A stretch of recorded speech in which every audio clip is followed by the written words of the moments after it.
Alrighty, so let's continue talking about quantum mechanics. Last time we worked on the infinite square well, and this time we're going to work on a slightly more complicated potential known as the finite square well.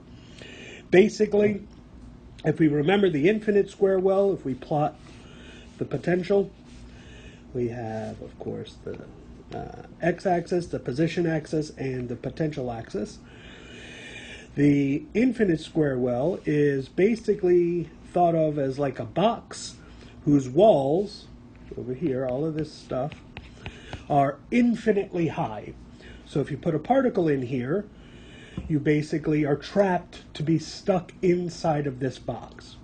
The potential for the infinite square well is piecewise. It's infinite when x is less than 0. It's 0 between 0 and a.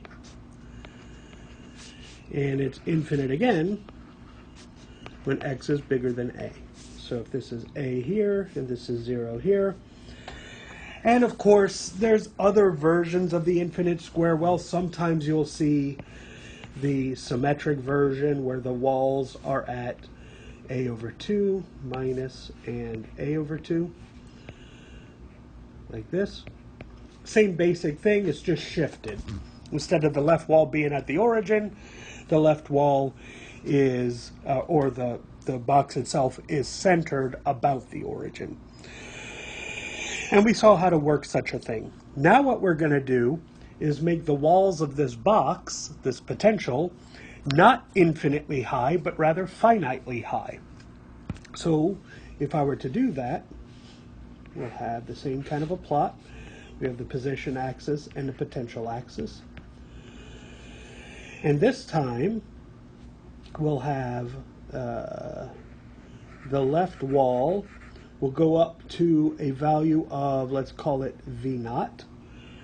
And the right wall will also go up to a value of V0. So the right wall is at A, the left wall is at 0. And again, this is all wall, but this time the wall doesn't go infinitely high. It's stuck to be at this height V0. Okay? And again, we're going to have a particle placed in here, and we're going to try to discover the wave function for this particular potential. If I were to write out the potential, V of x, again, we have to define it piecewise, so we have region 1, region 2, and region 3. So in region 1, that is when x is less than 0, the height of our potential is V0, for x less than 0. Between 0 and a, again, our potential collapses down to 0, so 0 less than x less than a, and then it's back up to V0 for x bigger than a. Okay? So the only difference between the infinite square well and the finite square well is the infinite square well's walls are infinitely high, whereas the finite square walls are finitely high up to a maximum of V0. All right, so now what do we do?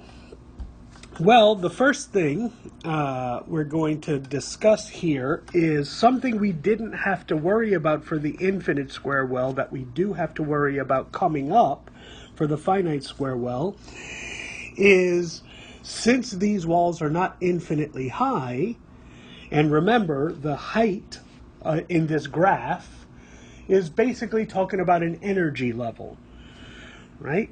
Potential is the same, we could think of it potential energy. I'm calling it potential, but it's potential energy. And so if we consider, let me go back here and consider here in green, something like a hill system like this, and there's a ball down here.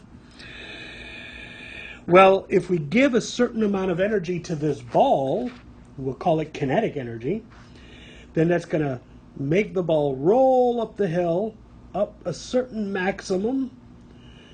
Oops. Like this. And then if we don't have quite enough energy, it'll roll back down and then come up here and then roll back down and just oscillate back and forth forever. However, we could possibly give it enough energy where it'll actually be able to leave and get up onto the top of the hill and go this way. In the infinite square well, so this is infinite stuff here, there's no amount of energy you could give this particle that could get over the wall. The walls are infinitely high, so you can give it any amount of energy you want. It's stuck inside the well. It's stuck inside the box. In a finite square well, that's not true. If we put a particle in this potential, this particle can have some amount of energy, and that amount of energy could be less than the potential V naught, in which case we would say the particle's somewhere down here. Or it's possible for the particle to have more energy than V naught, and so it's somewhere up here. Well, if it's somewhere on the bottom, the gray particle with less energy, then basically you're going to have a particle that's oscillating inside this box back and forth. Whereas if you have a particle that's got more energy than the potential V naught, that particle can move over these walls and just continue going. Okay? So keep that in mind for a little bit later. We have two different situations for this particular potential system, whereas in the infinite square well, we only had one, because it didn't matter what energy we were talking about. You're always in the well. Here, you have the fixed state system, where you're inside the well, and then you have the free state, where you're outside of the well, with more energy than necessary. Okay? But putting that aside for now, what are the steps we do to solve the wave function? We have to solve Schrodinger's equation for this particular potential. Now, in the infinite square well, because we had no choice but to be inside the well, we could never be outside over here somewhere or over here somewhere. We only ever had to worry about the Schrodinger's equation for the part of this potential that was not infinitely high. That is to say, when you're working with Schrodinger's equation and you're trying to solve it, you only have to worry about regions whose potential is less than infinity. They're finite in size. Well, for a finite square well, all three regions are finite in size. So that means we're going to have to solve Schrodinger's equation not once, but 3 different times. One for each of these regions. So that's what we're going to do. We're going to start with region 1. That is, we're on the left side of the wall, left of the 0 point on our graph here. And we're going to do Schrodinger's equation. So, minus h bar squared over 2m, d squared psi by dx squared, plus the potential in this region. Well, the potential in this region is V naught, so V naught times psi. Remember, with the infinite square well, when we're in this region 2, the potential in that region was 0, so when we got minus h bar squared over 2m d psi by dx squared, and then we had plus 0 psi is equal to e psi, the v naught part, or the v part, just went away because the potential in this region is 0. Now the potential is not 0, the potential is some number v naught. So we have to keep it. Okay, equals E psi. So there's Schrodinger's equation for region 1, inputting the potential of region 1 into it. Remember, we're counting V naught is just a number. It's just a constant number. It could be 5 volts, it could be 3 joules, whatever it is, that's V naught. V naught is just a number, it's a constant. So again, I want to solve this for psi, and we're going to do the same kind of a technique we did before. We're going to try to guess the solution, so I'm going to get d squared psi by dx squared on the left, and then I'm moving everything else on the right side. So what am I going to get? I'm going to get, first of all, E psi minus V naught psi Okay, so I brought v naught psi to the right. And in all of this, I'm multiplying by 2m and dividing by h bar squared, and there's a negative there. Right, so v naught goes over here, becomes negative, and in this term, I multiply over, or I divide over, however you want to think about it. However, this is kind of messy, so I'm going to clean it up a little bit. D squared psi over dx squared equals minus 2m over h bar squared times e minus v naught times psi. Right? E psi minus v naught psi, there's a psi common. I take the psi out, I factor it out, so I have e minus v naught times psi. All right, and now this is the first place where my discussion about the energy of our particle being important for what we're doing here. Are we the particle that's gray, whose energy level is less than the height of our walls, so we're stuck inside the box? Or are we the particle that's yellow, whose energy level is larger than V naught, so we're able to freely move outside of the box? For our discussion, for this particular example, I'm going to assume we have energy less than V naught. So we're the gray particle. We will not be the yellow particle here. Okay, well, if our energy is less than V naught, which it is for our assumption, notice this term right here, E minus V naught, where E is less than V naught, is negative. Right? So I know this thing, E minus V naught, is going to be a negative number. But it's hidden. We don't see the negative directly because it's just variables sitting there. We don't know the numbers yet. But because I'm going to force the fact that the energy is less than V naught, I know ahead of time that this term, E minus V naught, is actually negative. That's a dangerous thing when you can't see it explicitly, because later on, when we're trying to mess with stuff, maybe we're simplifying, maybe we're going to make calculations, or we're going to make assumptions. If we don't see later on, when everything looks a lot messier, that this is actually a negative number, we would assume that this whole term right here is a negative number because of this negative right here. M is positive, H bar is positive, E is a positive number, V naught is a positive number. So everything here looks positive with a negative out in front. It seems like this term is a negative number. However, because we know E minus V naught is also negative by itself, that negative would cancel the negative out in front when we stick numbers in. And this is actually a positive term, not a negative term. So to avoid this confusion that might happen later, what I'm going to do is I'm going to change E minus V naught to become, and I'll do this in green, instead of writing E minus V naught, I'm going to write V naught minus E. But because I changed the order of what's subtracting, I have to factor out an extra negative out in front. Right? So think of it like this. If I have 3 minus 5, okay, that's the same as minus 5 minus 3. Is that true? Well, 3 minus 5 on the right is negative 2. And 3 minus 5 on the left is negative 2. 5 minus 3 is 2, but there's a negative out in front, so that's negative 2. They are equal. So that's all I'm doing here. I'm going to change the order of subtraction and stick an extra negative out in front.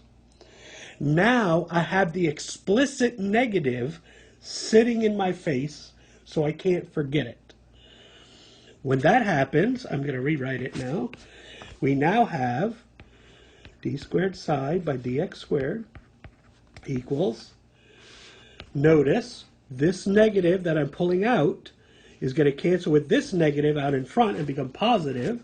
So now I just have 2m over h bar squared in the parentheses, what was e minus v naught is now v naught minus e times psi. Okay? All right, so it's a little bit of trickery, a little math trickery. This is something that happens a lot when you start to get more and more advanced in physics and math. I don't expect that a student or myself or anybody, when working with this for the first time, would ever even think about doing something like this. Of course not. The only reason I know to do it is because people in the past already did it for me and warned me, hey, look, trust me, you're going to want to do this little step because later on you're going to find out that there's an extra negative, and if you're not careful about it, you might misplace that negative and you're going to get wrong answers. So instead, make it easy on yourself, make it explicit now, so that later on you don't have to worry about it anymore. The negative's out in front already. We're never going to worry about it again. Okay? And the good news is, once you know this trick, well, now you know to do it. Okay? Obviously, when I was first learning this, there's no way I would have done this the first time. I would have done it just like before, like with the infinite square well. I have the negative out in front. I assume this is sines and cosines and blah, blah, blah. And that's fine. It'll work out as long as you're super, super, super careful when you go down this path. And later on, when you start plugging numbers in, these negatives will pop out of nowhere, and it's going to change what you think are harmonics, sines and cosines, and they're going to become exponentials instead. Okay? So to avoid the possibility of making a mistake later, we're going to do this little trick now. So now this is what we have. This is Schrodinger's equation that we have to solve, or this is a differential equation we have to solve. We're trying to solve for psi. And we're going to do the same kind of trick we did before with the infinite square well. This term, all of this right here, I'm going to call it, whereas before I called it k squared for the infinite square well, now I'm going to call it, unfortunately, kappa squared. So this is Greek letter, kappa. Not k, it's like a little curly k. Because we're going to find out we're going to use k later. This is kappa. I'm going to call this, all these numbers, 2m over h bar squared times v naught minus e, all of that becomes kappa squared. So now, the differential equation I have to solve looks a little simpler. Second derivative of psi is kappa squared times psi. Okay. Well, as before, we're not mathematicians, we're not math majors, we're just doing physics here. We have a differential equation that we need to solve. The way we're going to try to solve it is by guessing, because it's possible that we could just guess the answer out of nowhere rather than trying to figure out what technique from mathematics we have to use to figure this out. So we're going to try stuff just like before. First thing we're going to try, is it a power series? Is it some, x squared or x cubed or some polynomial? So is it possible that is psi, k x squared, let's say? Well, that would mean the first derivative of psi, well, we take the derivative, the kappa is still there, derivative of x squared becomes 2x. And then the second derivative, well, 2 kappa is still there, derivative of x is just 1, and so we get the second derivative of psi is 2 kappa. But what is our differential equation asking us to get? The differential equation says, take 2 derivatives of psi, and you better get the same psi back that you started with, but now it's multiplied by some number k squared, or kappa squared. Well, if we look at our try over here in gray, I started with kappa x squared. I took 2 derivatives. The x squared went away. I don't have the same psi as before. So no, this can't be right. So okay, that's not right. So if a power series doesn't work, or a polynomial type doesn't work, the next thing we always try is exponentials. because exponentials are really easy in calculus. So what do we want? Let's try something like e to the kappa x. Can this work? Well, one derivative of e to the kappa x, the good thing about exponentials is you take a derivative, you get the same thing back again. But by the chain rule, we have to take the derivative of the inside, which means the derivative of the numerator, or the power up here. The derivative of kappa x is a kappa. Okay. Now we need to take a derivative of this thing, so what do we get? Well, the kappa is still there. We take a derivative of exponential, we get the same exponential back. And now we got to take the derivative of the power. Derivative of kappa x gives me another kappa, so that's kappa squared. And now we look, does it match? I started with e to the kappa x, I took two derivatives, and I got e to the kappa x back. That's good. But I also need to multiply by a kappa squared, and indeed it's multiplied by kappa squared. Ah, this works. This works perfectly. So that means this must be the solution to this differential equation. However, as we saw with the infinite square, well, there's a possibility that there's a different solution. And if there's more than one solution to your differential equation, you have to keep track of them.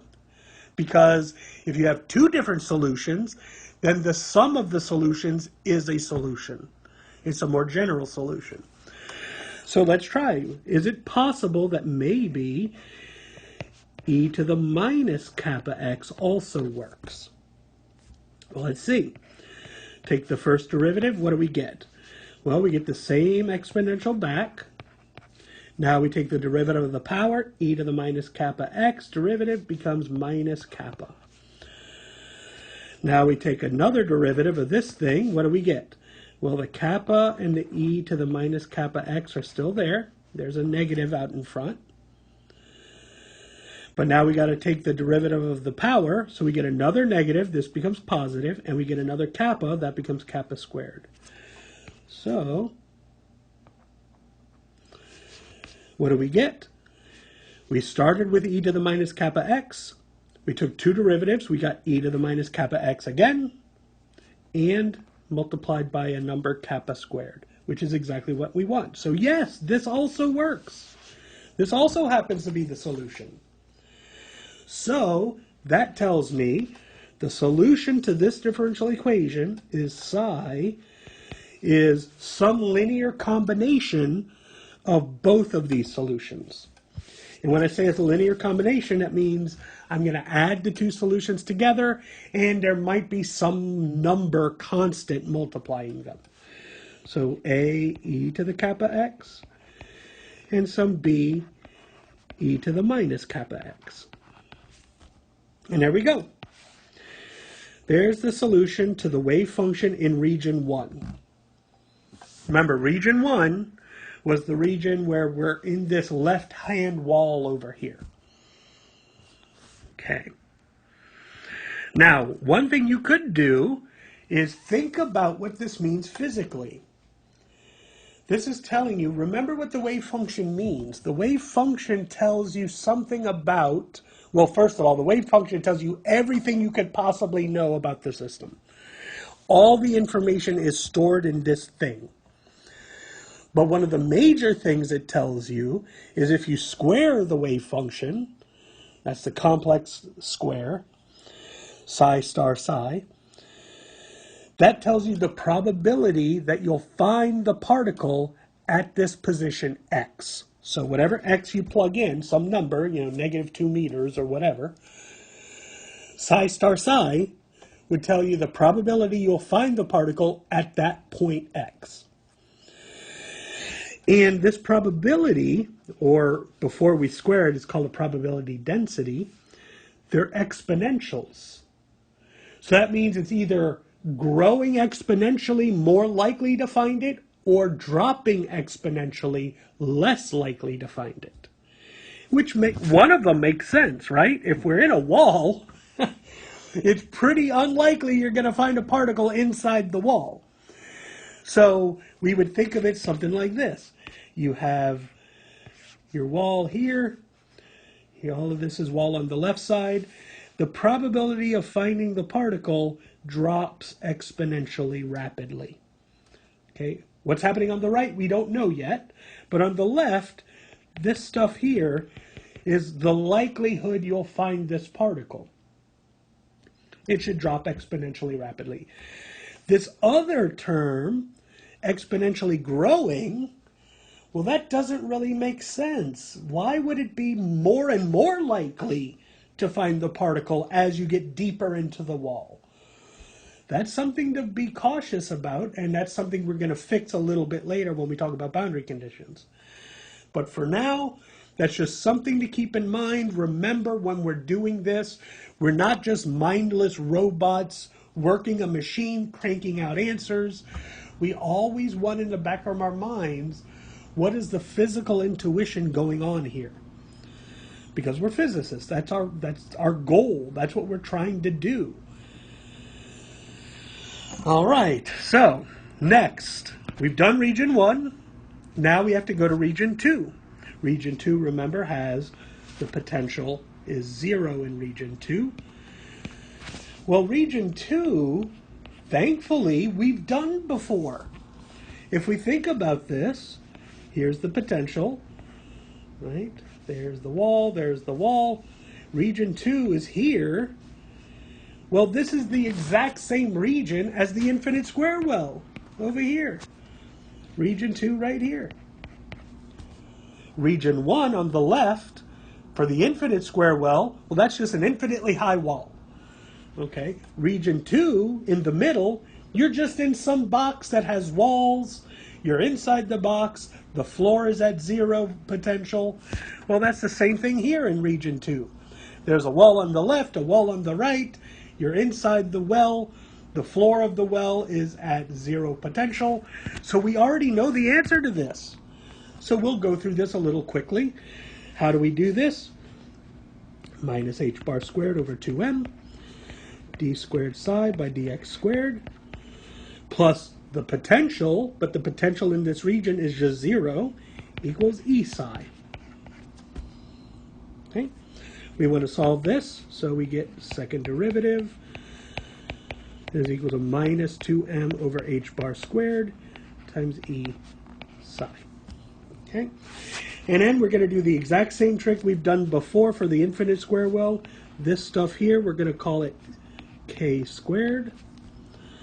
So now our differential equation that we have to solve, second derivative of psi, is equal to minus k squared times psi, which is very similar to this finite one, but the difference is for the finite, the region 1, we have positive kappa squared times psi, whereas for the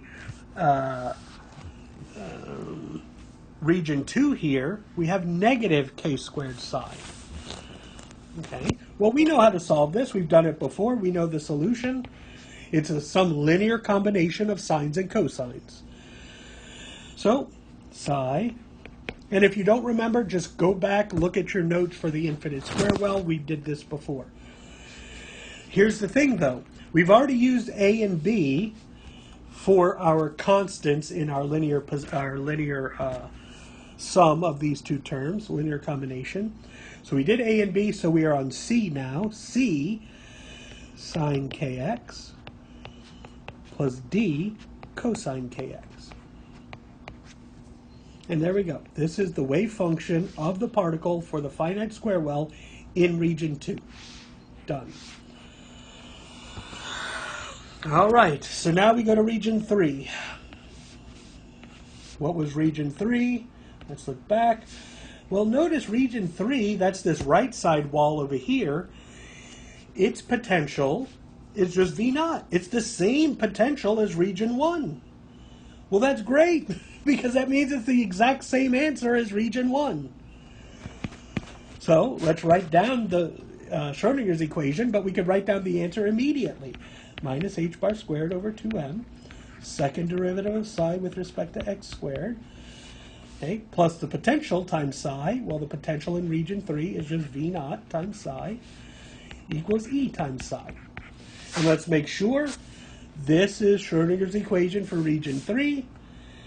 Schrodinger's equation for region 2. Here it is right here. And they are the same thing. Okay? Well, if it's the same thing, well, we already know the answer to this thing. We're going to have second derivative psi equals 2m over h bar squared. We're going to do the same trick about E minus V naught. So V naught minus E with a positive instead. Okay, we're going to call this thing kappa squared again. And so the answer we get, psi, is going to be exponentials again.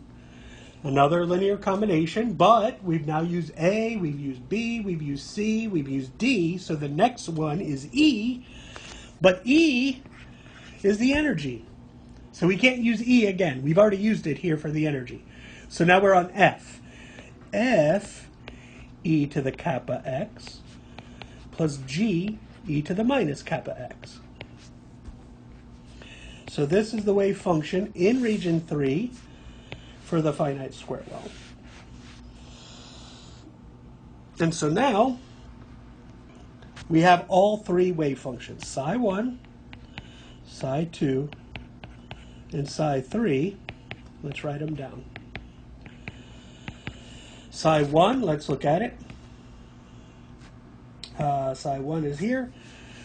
Psi 1 is A e to the kappa x plus B e to the minus kappa x. Okay, so A e to the kappa x plus B e to the minus kappa x. Psi 2, so over here, psi 2, or psi for region 2, is C sine kx plus D cosine kx. C sine kx plus D cosine kx. And then, of course, region 3 is sitting right there. F e to the kappa x plus G e to the minus kappa x. Perfect. We've now solved all three the wave function in all three regions for this particular system, the finite square well. Okay? That's the hard part. Or at least that's the differential equation-y part. Now, if you remember, for the infinite square well, the next step was, hey, we've got these A, B, C, D, F, and G sitting here, and they're just unknown variables. Remember what they mean. The A and the B, or the C, or any of these, is kind of like a weight. How heavily more probabilistically does this term weigh than the other term? That is to say, the wave function itself, is it more likely to be a sine wave or a cosine wave? The C and the D are like, well, it's 80% sine and 20% cosine, or 100% cosine and 0% sine. For now, we don't know. These constants out in front can be anything. We haven't figured out, is it sine or cosine? Is it exponential or minus exponential? The next job we have is to use boundary conditions to try to figure out what are our A, B, C, D, F, and G's. And then, just like with the infinite square well, we have another thing, which is normalization, which is basically saying, I know my particle is somewhere in this universe, so if I try to find the probability of finding the particle, that probability better be 100%, because it's somewhere. And so I have to normalize the probability. Because if I don't normalize it, I may find that the probability of finding the particle is 158.3%. Well, obviously that doesn't make sense, so I have to divide by the weight and basically get a normalized probability. And with all the boundary conditions plus normalization, we're going to have the true wave function plus the allowable energy levels of our wave function, of our particle. Okay, well, I'm going to end this video here because I think this is enough, 35 minutes of this stuff. I want you to go through it, make sure you can do this yourself. Can you come up with these wave functions on your own with a blank sheet of paper? But then next video, we're going to go through the boundary conditions, because the boundary conditions are not quite as easy as the infinite square well one was. There's more of them. Obviously, we have 3 wave functions, which means, whereas in the infinite square well, we only had 1.